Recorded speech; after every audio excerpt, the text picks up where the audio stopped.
ಬಾಯಿ ವಾಸನೆ ಬರೋದು, ಉಸಿರಿನ ದುರ್ವಾಸನೆ, ಇದಕ್ಕೇನು ಮಾಡೋದು?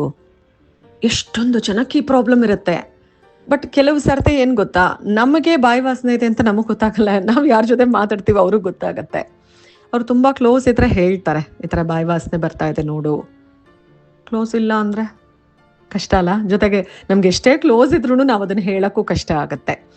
ಇರಲಿ, ಈ ಬಾಯಿ ವಾಸನೆ ಅನ್ನೋದು ಯಾಕೆ ಬರುತ್ತೆ ಅಂತ ನೀವು ನಿಜವಾಗ್ಲೂ ಕರೆಕ್ಟಾಗಿ ಇದೇ ಕಾರಣಕ್ಕೆ ಅಂತ ಹೇಳಕ್ಕೆ ಗೊತ್ತಾಗಲ್ಲ. ಎಷ್ಟೋ ಸತಿ ಸ್ಟ್ರೆಸ್ ಮಾಡಿಕೊಂಡ್ರೆ ಬಾಯಿ ವಾಸನೆ ಬರುತ್ತೆ. ನೀರು ಸರಿಯಾಗಿ ಕುಡಿದೇ ಇದ್ದರೆ, ಹಲ್ಲು ಸರಿಯಾಗಿ ಉಜ್ಜದೇ ಇದ್ದರೆ, ಜೀರ್ಣಶಕ್ತಿ ಚೆನ್ನಾಗಿ ಆಗದೇ ಇದ್ದರೆ, ಕಾನ್ಸ್ಟಿಪೇಷನ್ ಇರೋರಿಗೆ, ಆಮೇಲೆ ಒಸಡಲ್ಲಿ ಏನೋ ಊತ ಎಲ್ಲ ಬಂದಿರುತ್ತೆ, ರಕ್ತ ಬರ್ತಾ ಇರುತ್ತೆ, ಈ ಥರ ಸಮಸ್ಯೆಗಳು ಇದ್ದಾಗ ಬಾಯಿ ವಾಸನೆ ಕಟ್ಟಿಟ್ಟ ಬುತ್ತಿ. ಸೊ ಅದಕ್ಕೆ ಸೊಲ್ಯೂಷನ್ ಏನಂದರೆ, ಸೊಲ್ಯೂಷನ್ ಫಸ್ಟ್ ಆಫ್ ಆಲ್ ನೀವು ಡಾಕ್ಟರ್ ಹತ್ರ ಹೋಗಬೇಕು. ಬಟ್ ಆ ವಾಸನೆಯನ್ನು ಮರೆಸೋದಕ್ಕೆ ಸೊಲ್ಯೂಷನ್ ಏನಂದರೆ ಒನ್ ಆ್ಯಂಡ್ ಓನ್ಲಿ ಲವಂಗ. ಲವಂಗ ತಂದಿಟ್ಕೊಳ್ಳಿ, ನಿಮ್ಮ ಬ್ಯಾಗಲ್ಲಿ ಯಾವಾಗಲೂ ಇರಲಿ.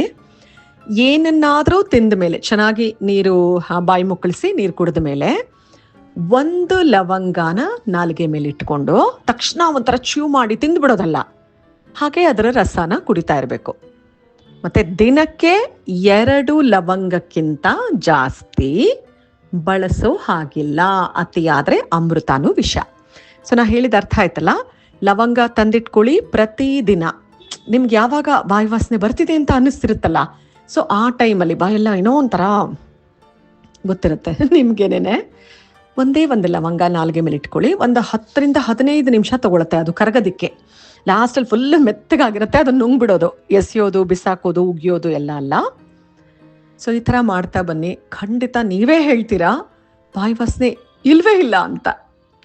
ಓಕೆ, ಟ್ರೈ ಮಾಡ್ತೀರಲ್ಲ.